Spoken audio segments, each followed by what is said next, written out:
Bismillahirrahmanirrahim.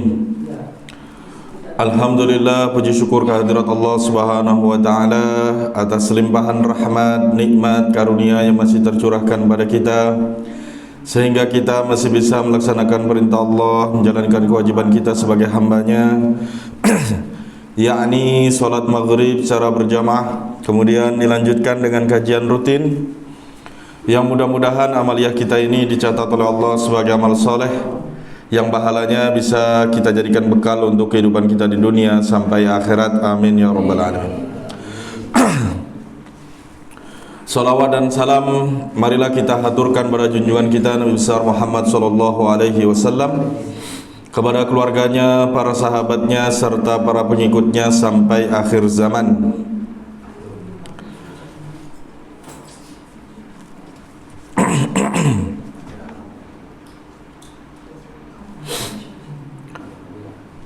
Ma'asyiral muslimin jamaah Masjid Risalatul Mustaqim rahimakumullah.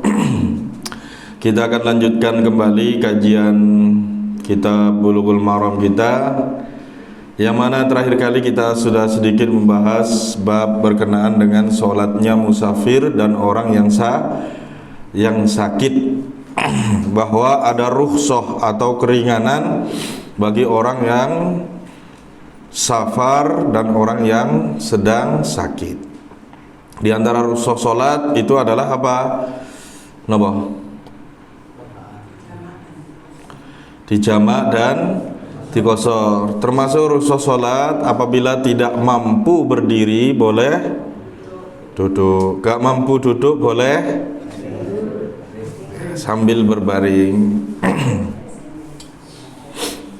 Itu merupakan rukhsah ketika sholat tidak bisa atau sulit ketika dikerjakan dalam kondisi normal.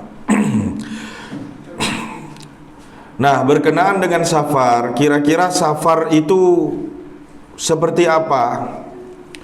Sebatas atau sejauh mana orang dikatakan safar ketika bepergian? Apakah setiap keluar dari rumah ya dia kemudian bisa dikatakan safar? Atau ya safar itu harus memenuhi syarat berkenaan jarak tertentu? Nah, itu.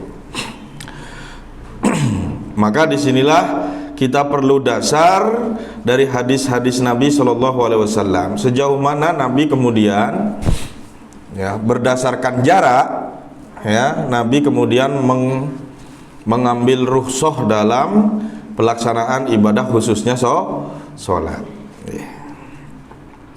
Baik, kita akan bacakan hadisnya. Wa an Anas radhiyallahu anhu qala, dan dari sahabat Anas radhiyallahu anhu beliau berkata, karena Rasulullah sallallahu alaihi wasallam itu idza kharaja masirata salasati amyalin, apabila telah berjalan sejauh 3 mil, au farasikha atau farsah, 3 mil atau 3 farsah, ini tentu beda ya. Shalla rakaatain, beliau salat hanya 2 rakaat. Maksudnya beliau mengqosor salat yang 4 rakaat. Rawahu Muslim, hadis riwayat Muslim. Sekarang kita baca syarah hadis ini. Hadisnya sahih riwayat Muslim. Nah, ini yang kemudian banyak dari teman-teman kita ya, kalangan Muhammadiyah dan teman-teman kalangan Salafiyah itu kira-kira ya mengamalkan hadis ini. Ya, jadi bepergian 3 mil itu sudah mengqosor sholatnya atau bahkan menjamak qosor sholatnya. Nah, 3 mil niku kira-kira berapa, Pak?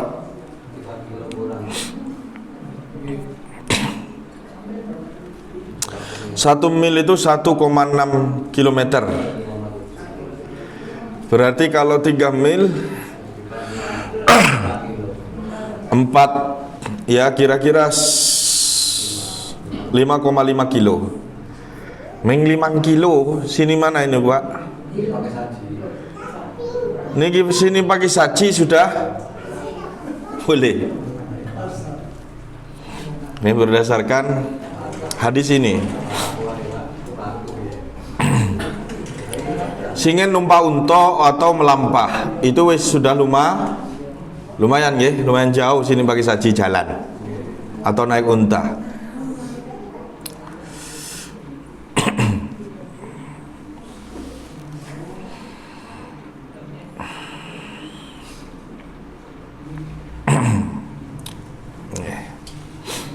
Nah, inilah perdebatannya dengan orang-orang yang ngajinya itu fikih duluan. Kalau ngajinya fikih duluan, ya, maka dia akan memegang prinsip sebelum mengamalkan, ya, mengamalkan apa? Rukhsah atau keringanan. Yaitu apa? Prinsipnya apa? Yang namanya keringanan itu harus didasarkan atas apa? Masyaqqah, kesulitan. Makanya ada kaidah dalam usul fiqh niku, al masyaqqatu tajlibut taisir. Kesulitan, ya, menyebabkan boleh mengambil kemudahan. Tanpa adanya kesulitan, nah maka faham kebalikannya, mukhalafahnya itu kira-kira begitu. Kalau enggak ada masyaqqah, maka enggak boleh ngambil keringanan.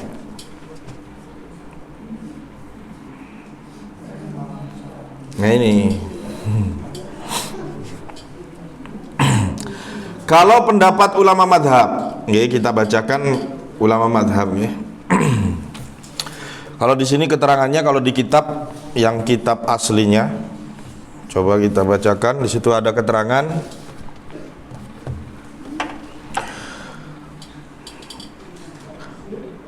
Masafatul qasri indal Hanafiyah masirota salasata ayyamin. Ini boleh mengqasar solat itu menurut madhab Hanafiyah itu kalau perjalanannya itu sekitar 3 hari 3 malam. Dikatakan safar itu kalau orang itu 3 hari 3 malam itu masih berada di perjalanan atau sudah sampai di tujuan itu 3 hari 3 malam.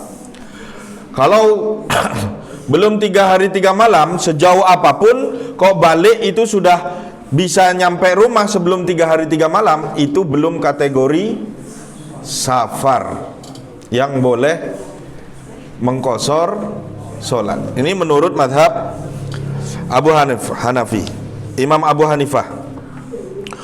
Wa qad darab bi arba'ati wa ishrina farsakhon. Beliau, ya, mengkira-kirakan perjalanan 3 hari 3 malam itu adalah sekitar 24 farsah. Satu farsah itu kira-kira 5,5 km. 5,5 km ping 24 pinten? 24 wis genep 6 gitu ya, 6 kilo misalnya nggih. 24 ping 6 sekitar ya, niki kula nate catet niku sekitar 125 km. 125 itu sini mana Pak, Bu? Surabaya niku namung 90.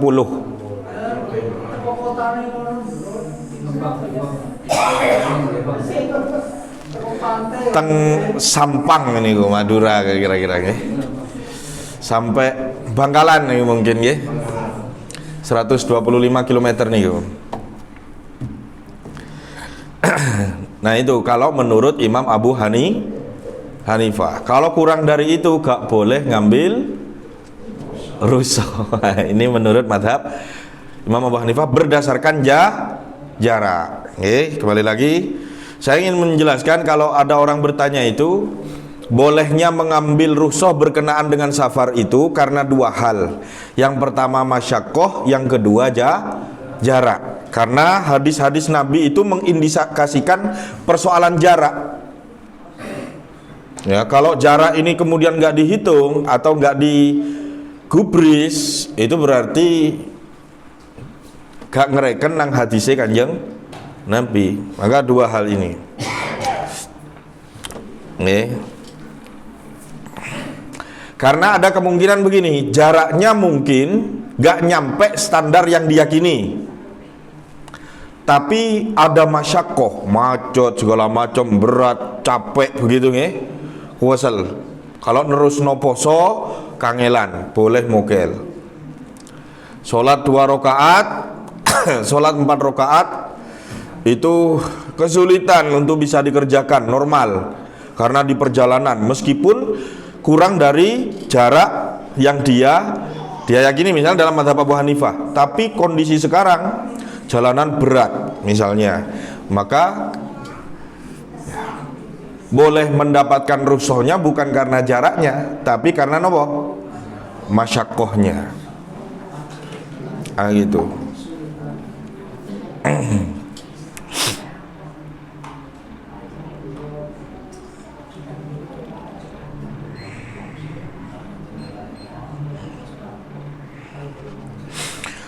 Wa inda salasati arba'ata burudin. Nah ini menurut 3 madhab yang lain itu harus 4 barit. 4 barit itu berapa?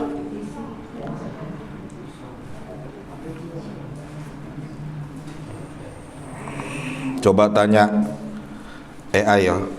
4 barit itu berapa kilo?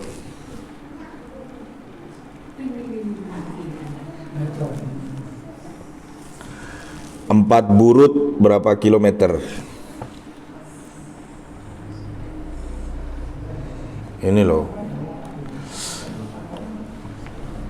4 barit itu keterangannya ini menurut AI nih, sama dengan 16 farsah atau 2 marhalah, setara dengan jarak minimal safar syar'i untuk qashar salat yang umumnya dihitung berkisar antara 80 sampai 89 km. Jadi 80 sampai 89 itu 4 burut. Ini menurut 3 madhab yang lain. Kalau dalam madhab Syafi'i berapa? 85 km. Antara 80 sampai 89. 80 niku berarti kira-kira sini Surabaya atau sini Sidoarjo itu sudah sekitar gitu ya. 80 km.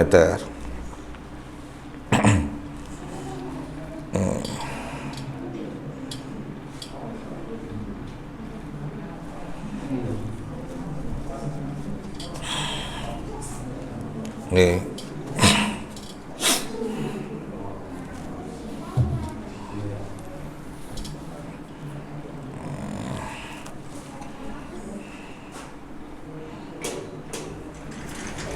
Kalau menurut majelis tarjih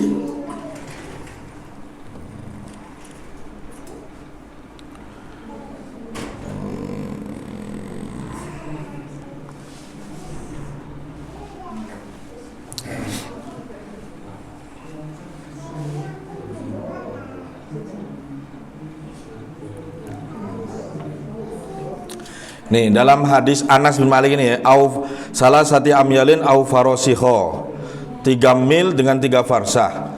Itu di sini disebutkan sekitar 16 km. 16 km itu sini pun di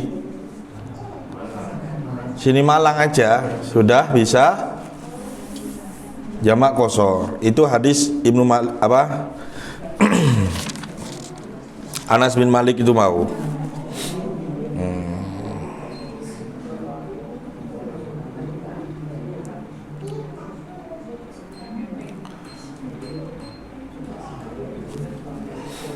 Ada hadis yang lain itu Nabi pernah berjalan dari Madinah sampai Dzulhulaifah. Berapa Dzulhulaifah itu? Jarak antara Madinah dan Dzulhulaifah itu sekitar 6 mil saja. Berapa 6 mil? 9,6 kilometer. Itu sudah qashar gitu ya. Maka kita di Muhammadiyah itu biasanya ngambilnya itu berdasarkan dalil. Ada dalilnya bahwa 9,6 km itu wis oleh qasar dan tahu, maka boleh diamalkan. Paham ya? Boleh. Bukan berdasarkan perasaan. Nih. Kalau menurut ulama fikih tadi itu masih sedikit menggunakan perasaan. Ya, karena ada prinsip itu tadi. Al-masyaqqah tajlibut taisir. Kalau mengambil kemudahan itu harus dengan dasar kesulitan. Itu kalau sudut pandangnya qasar atau jamak itu merupakan sudut pandang kemudahan at-taisir atau keringanan. Ya. Ada ulama yang menganggap itu bukan keringanan, itu justru azimah, gitu ya. Memang sholatnya orang safar, sehingga kalau safar, apalagi sudah nyampe sejauh itu kita kira-kira safarnya, sudah boleh sholatnya 2 rakaat. Begitu, ada sudut pandang yang begitu.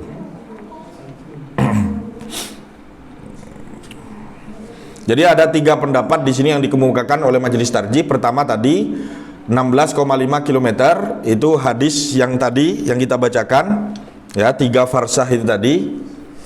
Kemudian ada riwayat berkenaan dengan Nabi perjalanan dari Madinah sampai Dzul Hulaifah itu sekitar 9,6 km. Kemudian yang ketiga Ibnu Umar dan Ibnu Abbas, ya, mengamalkan ini, yaitu 4 burud 16 farsah sekitar 80 sampai 88 km. Ya, tapi kalau kata tarjih, pendapat yang ini memiliki 2 perawi yang lemah, sehingga sing adoh 85 itu perawinya lemah. Sing cedak-cedak itu malah kuat, riwayat Muslim gitu ya.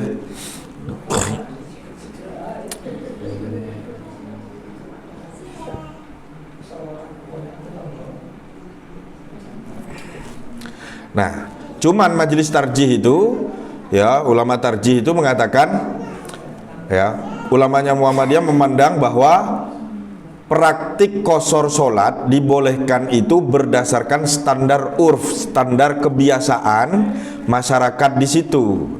Dikatakan safar itu sejauh mana? Nah, itu kira-kira yang diyakini di kita itu sejauh mana orang itu sudah dikatakan safar. Dan menjadi masalah itu masing-masing budaya atau tradisi atau masyarakat itu memiliki standar yang berbeda-beda. Ini saya kira makanya perlunya ulama itu kemudian harus ada konsensus sebenarnya, sepakatan ulama, ya, bahwa ini dikatakan safar itu kalau sudah mencapai jarak sekian gitu. Karena ada macam-macam berbeda-beda itu. Tapi kembali lagi, kita sendiri sebenarnya dalam ketika kita perjalanan itu yang memahami situasi dan kondisi kita. Dan orang yang sudah ngaji, saya yakin dia tahu apa yang sebaiknya dilakukan ketika dia perjalanan itu. Apakah menjamak, apakah tetap menyempurnakan, apakah qasar. Nggak tahu kalau ngaji gitu ya.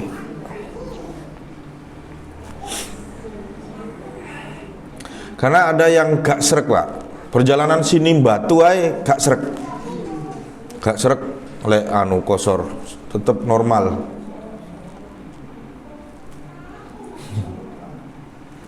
Akhirnya bingung dewe. kadang bingung dewe. Aku kurung sholat ngerepoti kancane. Seandainya tadi di perjalanan sholat, misalnya perjalanan habis asar, ngelewati 2 waktu maghrib isya, ya sudah di waktu maghrib itu sekalian isya. Sehingga apa? Kegiatan misalnya di Batu itu bisa tenang. Setelah sampai lokasi itu sudah bisa berkegiatan dan tenang gitu loh. Karena apa? Wes sholat. Lemboten itu kadang si gurung sholat aku. Repot. Mangko gak sekalian.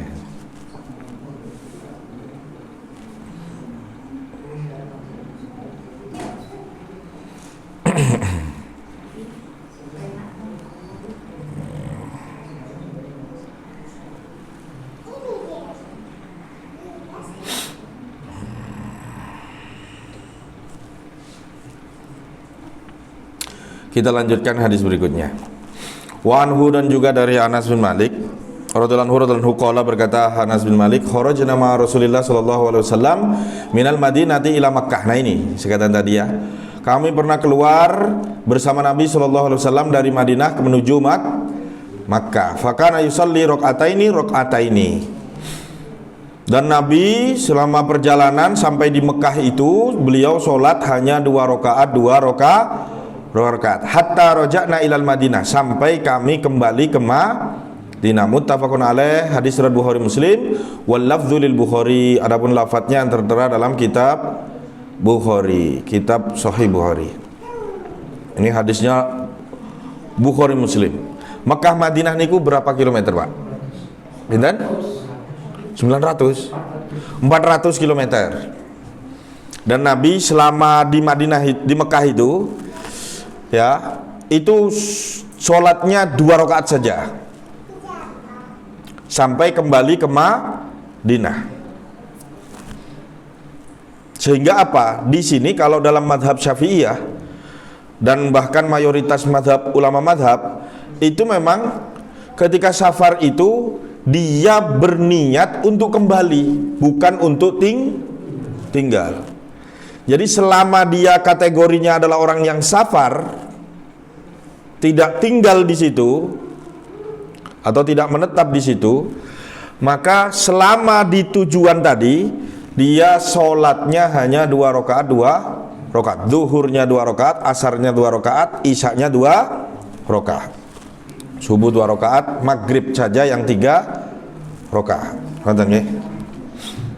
Misalnya jenengan punya dulur ten Madura, tak sambang dulur, nginep dekono 5 dino 5 wengi, maka selama 5 dino 5 wengi ten mriko, lek sholat qiyambak itu boleh sholat 2 rakaat saja untuk sholat yang 4 rakaat.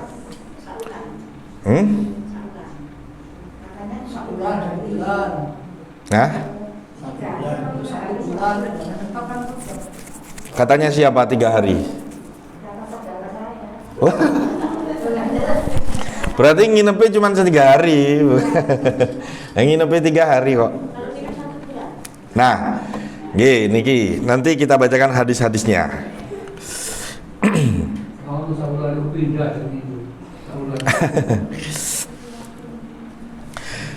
Oke, hadis berikutnya nih, jadi intinya begitu. Ini umum dulu. Jadi Nabi selama di Madinah itu, di Mekah itu, sholatnya mengkosor. Di sini tidak sebutkan berapa hari Nabi di Mekah. Nah, ini hadis berikutnya. Ini mulai menyebutkan. Wa an Ibnu Abbasin radhiyallahu anhu qala aqaman nabiyyu tis'ata asyara yaksur. Nabi pernah tinggal selama 19 hari. Dan beliau senantiasa mengkosor sholatnya selama 19 hari itu. Wa fil lafdin bi Makkah tis'ata asyara yauman. Dan di Mekah dalam satu lafaz selama 19 hari.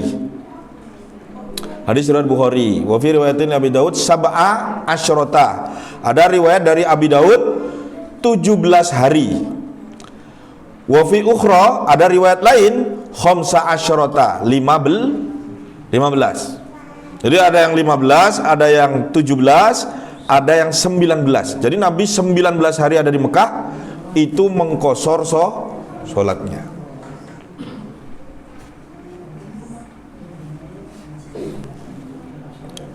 Nah,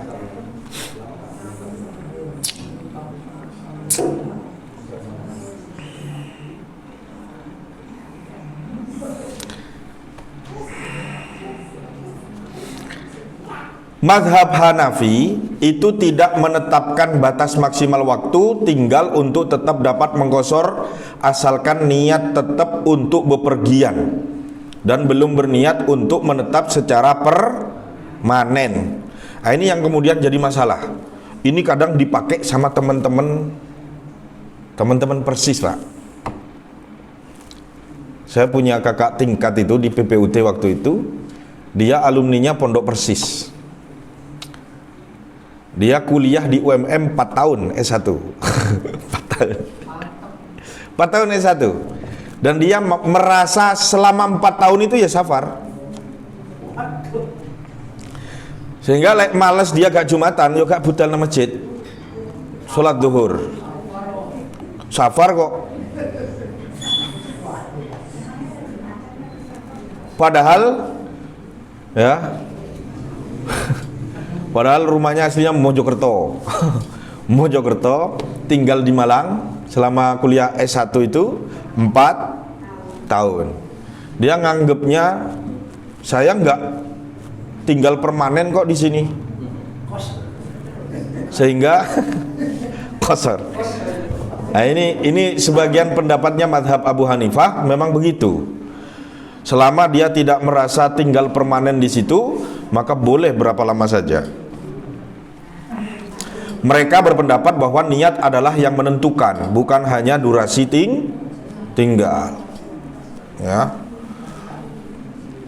Oleh karena itu, meskipun tinggal selama berminggu-minggu atau berbulan-bulan, jika masih memiliki niat untuk bepergian, tetap boleh mengqashar. Nih. Kemudian dalam mazhab Maliki itu menetapkan batasan waktu untuk qashar pada umumnya adalah 4 hari tinggal. Ya, 3 hari 4 malam. Kalau 3 hari 4 malam, ya. Jadi 4 hari. Kalau sudah lebih dari 4 hari, hari kelima itu statusnya sudah seperti orang yang mukim di situ. Ini dalam mazhab Maliki.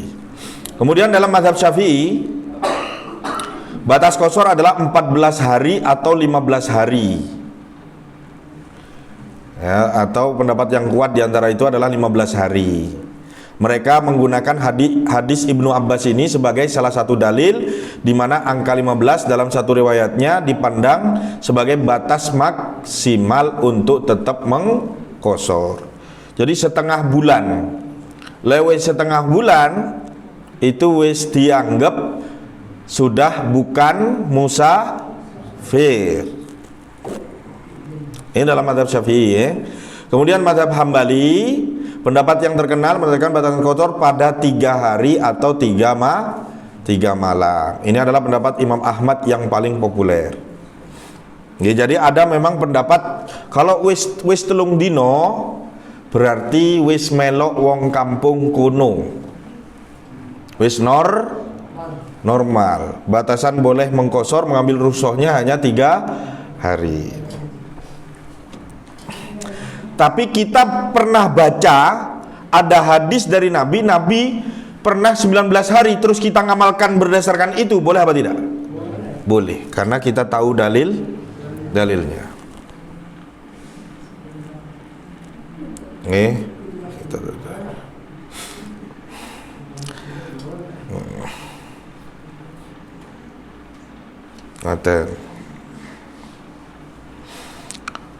Bahkan ada riwayat lain, walahu inda Imran Husain samania asyrota 18. Aqama bi Tabuk, ini walahu, dan juga dari Ibnu Abbas an Jabir, dari Jabir radhiyallahu anhu, aqama bi Tabuk isrina yauman yaksuru shalah. Nabi pernah juga berada di wilayah Tabuk selama 20 hari dan beliau mengqashar salat terus menerus selama 20 hari itu. Warutu siqat illa anahu uhtulifa fi waslihi.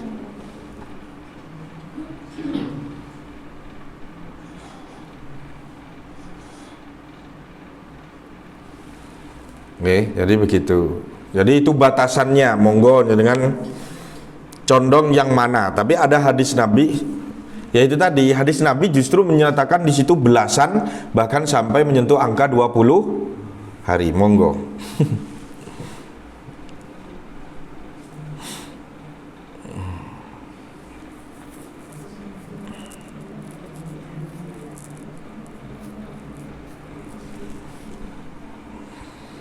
Kemudian ini ya, panjang ini hadisnya. Wa Anas, dari sahabat Anas, kana Rasulullah sallallahu alaihi wasallam idza irtahala qabla an tazigha syamsu akhara dhuhra ila waqtil asri. Ini kebiasaannya Nabi kalau bepergian. Kalau Nabi itu, kata sahabat Anas, apabila berangkat dalam perjalanan sebelum matahari tergincir atau zighat, beliau menunda sholat duhur hingga waktu sholat asar. Jadi kalau beliau itu perjalanan, berangkatnya itu antara jam 9 jam 10, pokoknya durung waktu duhur, dan berspekulasi bahwa duhur kemungkinan sede embong, maka beliau meniatkan duhurnya itu akan dikerjakan di waktu asar. Paham ya? Tsumma nazala fajama'a bainahuma. Kemudian ketika masuk waktu asar, Nabi menjamak antara zuhur dan asar. Tapi fa in zaghati syamsu qabla ayyartahila sholat zuhra summa raqiba. Tapi kalau berangkatnya itu Nabi itu sudah masuk zuhur, ya maka Nabi sholat di dhisik.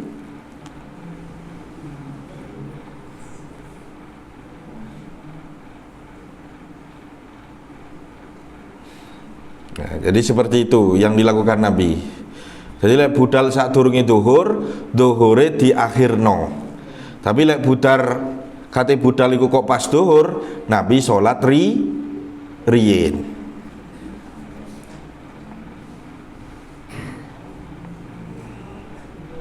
Dan dalam riwayat Hakim wali Abi Nuaim ini salat zuhra wal asra summa raqibah. Ya, sholat zuhra wal asra summa raqibah. Jadi kalau Nabi itu berangkatnya di waktu zuhur dan berspekulasi bahwa kemungkinan asar iku sede embong, Nabi menjamak takdim zuhur dan asar.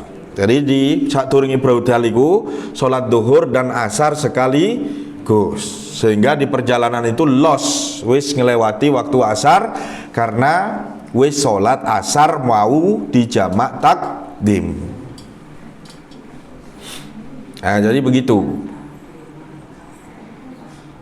Wali Abi Nuaimin fi mustakhraji muslimin kana idza kana fi safarin. Ini ada riwayat dari Nuaim dalam mustakhraj Muslim, apabila beliau sedang dalam perjalanan, kana idza kana fi safar fazalati syamsu sholat dhuhra wal asra jami'an. Nah ini, apabila beliau sedang dalam perjalanan dan matahari tergelincir, artinya masuk waktu zuhur, beliau mengerjakan sholat zuhur dan asar secara bersamaan. Summa irtahala, kemudian berangkat. Jadi budale sak derenge zuhur antara jam 9 jam 10 misalnya budal. Engko zuhur iki sik embong iki. Kemungkinan teko asar. Ya berarti diniatkan jamak takhir. Lek teko wae engko salate. Ngoten. Tapi lek budale niku pas waktu zuhur budal, asar kemungkinan iki engko dek embong sean kurung teko. Maka Nabi akan sholat zuhur dan asar di jamak takdim. Ngoten. Baru kemudian berangkat. Jadi seperti itu. Itu yang dilakukan oleh Nabi sallallahu alaihi wasallam. Wa an Mu'adz bin Jabal, dan dari sahabat Mu'adz bin Jabal radhiyallahu anhu qala, berkata sahabat Mu'adz, kharajna ma'a Rasulillah sallallahu alaihi wasallam, kami pernah keluar bersama Rasulullah sallallahu alaihi wasallam fi ghazwati Tabuk, ini dalam perang Tabuk. Fakana yusalli dhuhra wal asra jami'an, maka beliau melakukan salat zuhur dan asar bersama-sama. Wal maghrib wal isya jami'an, dan maghrib dan isya bersama-sama. Hadis riwayat Muslim. Rawahu Muslim, hadis riwayat Muslim. Nah, inilah kemudian yang menjadikan dasar seluruh ulama sepakat bahwa solat yang bisa digabung itu hanya zuhur dan asar dan maghrib dan isya. Zuhur asar ini bisa takdim atau takhir. Takdim itu di asar dikerjakan di waktu zuhur, itu jamak takdim. Kalau zuhur dikerjakan di waktu asar, jamak takhir. Kemudian yang bisa digabung lagi nopo? Maghrib kali isya. Ada nggak yang berpengalaman selain ini digabung? Kira-kira asar be maghrib digabung. Ada? Ini nggak boleh. Sarip gimana? Asar be maghrib dijamak. Nggak bisa. Asar niku saged dijamak kali itu zuhur. Maghrib niku saged dijamak kali isya. Nah itu.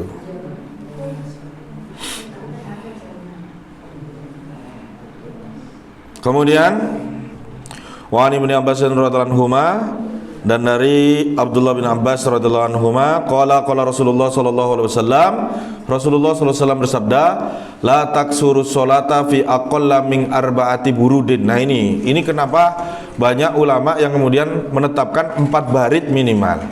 Ini ada hadis dari Nabi, gak boleh mengkosor sholat kalau perjalanannya itu kurang dari 4 burud atau 4 barit. Satu baritnya tadi berapa?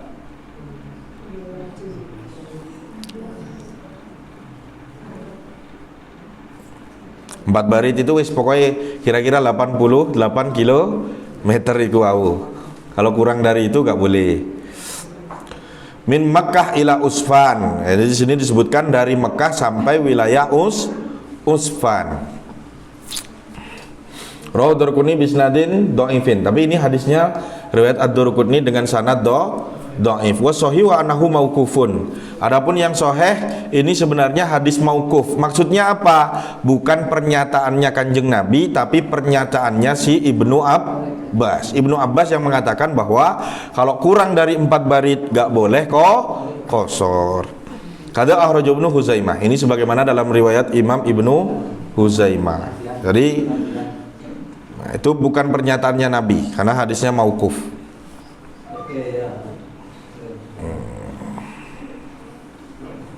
Kembali persoalan jarak itu tadi,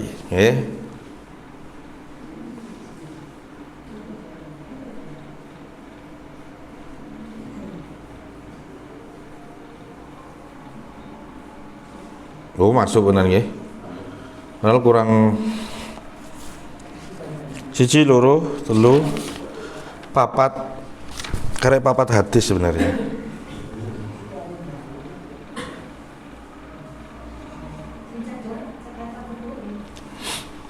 Nggih. Sampai sini nggih, sampai sini nanti kita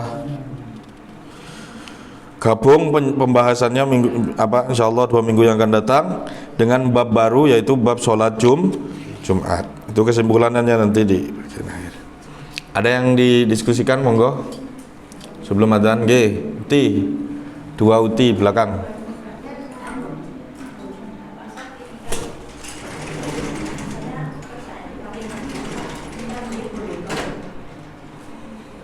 Bekerja. Nah, kalau orang itu kerja, ini fatwa ulama ya, karena gak ada hadisnya berkenaan dengan ini, tapi ini fatwa ulama. Orang itu kalau sudah kerja, ya, setiap hari itu tinggalnya di tempat pekerjaannya itu lebih lama, maka itu fi mahalli mukim, dia terkena hukum sebagaimana orang yang mukim. Wis bendinane.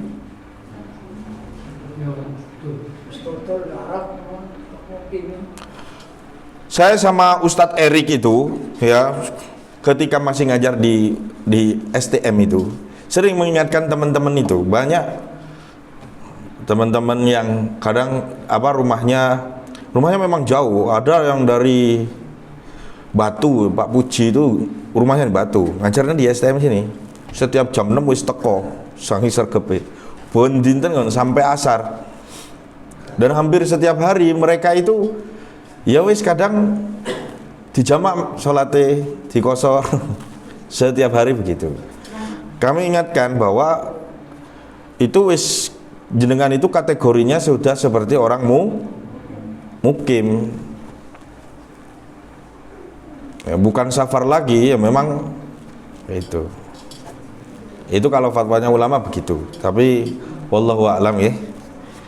Tapi kalau ya, kenapa? Karena sholat itu azimah loh Pak. Azimah. Bukan semata kewajiban. Azimah itu maksudnya apa? Memang tuntutannya kita sebagai hamba sholat itu. Memang tuntutannya sebagai hamba kita harus senantiasa menyembah kepada Tuhan, kepada Allah Subhanahu wa ta'ala. Bukan semata-mata kewajiban. Nah ini yang diitukan. Termasuk misalnya supir, hari-harinya di jalan, ya maka sebisa mungkin dia itu sudah normal, kehidupan normalnya dia itu di jalan. Mungkin kondisi tertentu yang membuat dia kesulitan untuk tetap sholat normal, ya tetap boleh dia mengambil rukhsah, tapi sesekali saja. Nah itu tidak terus-terusan mengambil rukhsah terus akhirnya gak sholat. Ngaten. Nggih, wallahu a'lam. Nggih.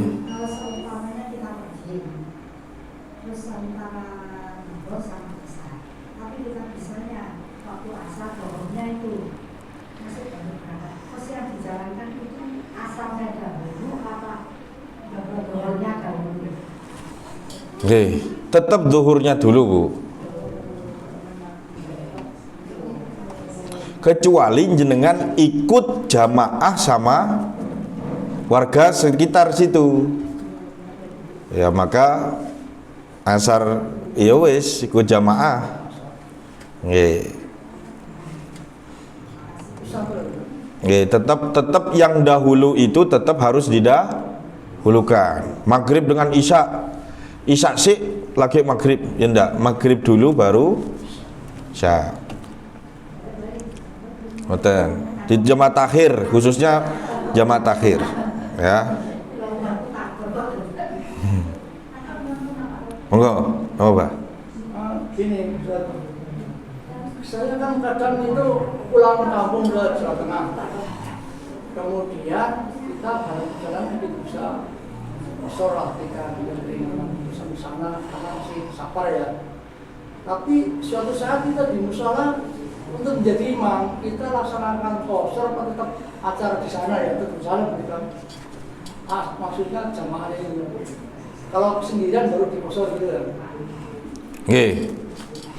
Jadi kalau jenengan ya di tempat perantauan atau tempat apa? Tempat safar ya, mau mengamalkan qashar itu kalau sholat sendiri atau sholat berjamaah misalnya bersama barenganin jenengan sesama ya sesama safar. Kalau ya jenengan diminta ngimami di situ ya sholat seperti warga setempat sebagai imam maupun ikut warga setempat, maka tetap normal.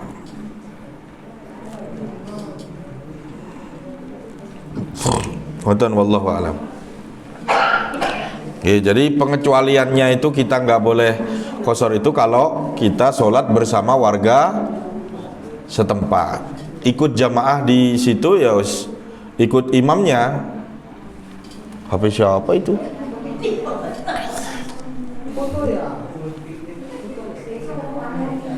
Sampun nggih? Oke, terakhir. Kalau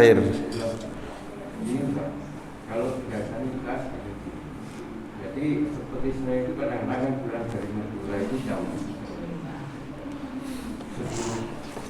Karena kendaraannya ke jam 11, kita habis itu dari rumah. Sehingga duhur itu kelewatan. Asar, duhur, asar, maghrib. Di rumah itu kadang-kadang sampai isya. Dapat 3 itu bisa 35. Gak bisa Pak. Subuh itu tidak ada gandengannya. maka tidak ada toleransi ketika ketinggalan subuh. Boleh meninggalkan subuh, nggak ada. Maka kalau jenengan perjalanan ketika subuh, pilihannya antara dua, berhenti sholat subuh atau sholat di kendaraan. Itu kalau masuk waktu sholat subuh. Gak bisa sholat subuh itu dikerjakan di luar waktunya, kecuali orang yang lupa atau orang yang tidak sadar. Karena tidur misalnya, bangun jam 09.00, lali gak subuhan, ya jam 09.00 iku sholat subuh. Tapi kalau safar itu pilihannya dua ini. Kalau tidak sholat di kendaraan, ya harus berhenti di waktu subuh, baru melanjutkan perjalanan. Jam 10 siang, dari malam itu, jam 11, itu belum subuh. Subuh kelewatan, asar kelewatan. Gak boleh, harus mandek. Pilihannya hanya dua, jamak takdim atau jamak takhir. Zuhur dan asar itu harus mandek, Pak. Gak boleh terus di perjalanan. Pilih antara dua waktu ini. Lek mandek di waktu zuhur, sholat zuhur sekaligus sak ngasare, biar nanti gak perlu bingung sholat asar. Maghrib di jalan, ya berarti niatkan jamak takdim takhir. Engko maghribe sak-isae, sak tekone jenengan teko jam 10 misalnya. Durung maghriban, ya wis maghriban sak-isae jam 10. Enggak apa-apa kalau begitu. Gak boleh ini ya, asar kelewat, maghrib kelewat, isya jam 1 bengi. Terus sholat asar, maghrib, isya. Gak ada. Harus berhenti, Pak. Ya itu tadi pilihannya. Kalau seperti itu, di antara waktu itu pilih salah satu, takdim atau takhir, ya, bisa berhenti untuk sholat atau sholat di kendaraan. Pilihannya hanya itu. Kalau naik kereta api, kalau bis biasanya berhenti makan, Berhenti sholat, berhenti. kalau kereta api enggak. Lalu sepeda motor apalagi lebih leluasa. Kalau bis itu kadang-kadang kan hanya sebentar. Nah, ya kalau bis yang jarak jauh ya, kalau dari Sumenep Malang itu biasanya di terminal itu hanya sebentar. Ya berarti sholat di kendaraan. Ya amalkan, Pak. Sudah tahu ada sunnahnya sholat di kendaraan kok, malah milih gak sholat. Terus jamak kubro jadi. Kaya wong mantenan niku misalnya dirias saat durungi subuh akhirnya gak sholat. Zuhur si ono riasan eman gak sholat, singkati raup gak sholat. Asar sampai isya, 5 waktu dirantus sekali. Ini nggak bisa, tetap ya itu tadi. Isya subuh ini nggak ada pasangannya, mau tidak mau tetap wajib sholat. Duhur dan asar ini pasangannya. Pilih antara di waktu duhur jamak takdim namanya, atau di waktu asar jamak takhir. Maghrib dan isya. Ini maghrib bisa sekaligus isya di waktu maghrib jamak takdim, dan jamak takhir di waktu isya. Kalau jamak takhir di waktu isya, nah ini leluasa waktunya, nggak harus di pas waktu isya. Waktu isya itu luas, tengah malam. Bahkan sunnahnya sholat isya itu sebenarnya tengah malam, di akhir malam. Tapi kita ngantuk. Ya saya kira begitu, wallahu a'lam. Ya, mudah-mudahan jadi tambahan ilmu yang bermanfaat. Kita akhiri dengan doa wafdul majlis.